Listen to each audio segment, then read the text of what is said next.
Ang sabi ng iba, kapag once na ikaw ay nagkaroon ng gout, ay long life na sakit na yan.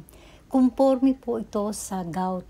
Kung ikaw ay nagsisimula pa lang ang gout mo, ay pwede mong maagapan.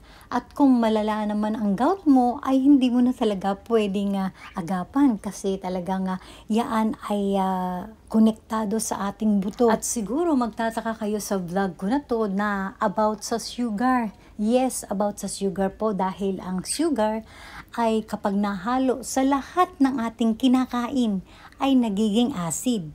So yung acid ay nagmumula dyan, yung mga sakit natin halos lahat ay nagmumula dyan.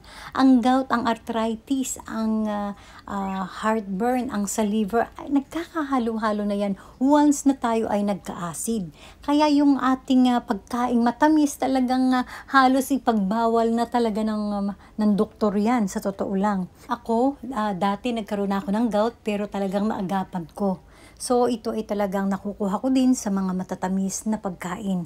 Katulad nitong nagmakdo ako. So siyempre minsan talaga ang bibig natin ay hinahanap din ng matamis. So matamis na yung aking apple pie, hindi ko nahahaluan ng sugar ang aking coffee. Dahil kahit anong dami ng sugar na ilagay mo dyan, ganun pa rin ang kalalabasan kapag kinain mo ang apple pie. Talagang mapait pa rin ang panlasa mo. Pero totally talaga hindi na ako magsusugar dahil takot na ako sa sakit.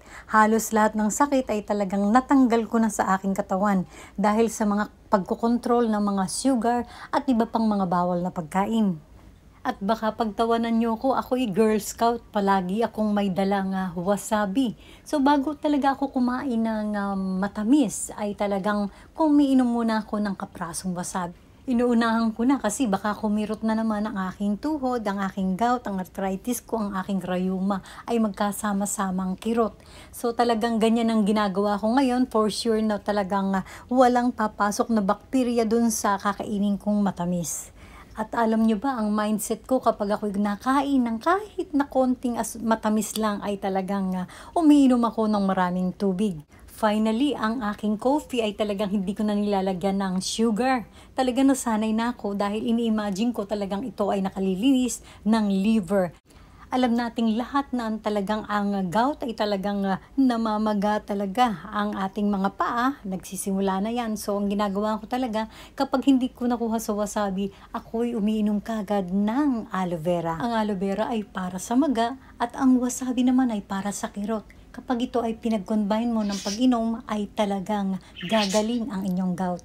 At ang pinakamaganda nito ay uminom kayo ng aloe vera gel araw-araw dahil ito ay 200 times ng pagka-antibiotic at talagang hindi na kayo kikirutan sa gout, sa arthritis, sa rheuma, etc.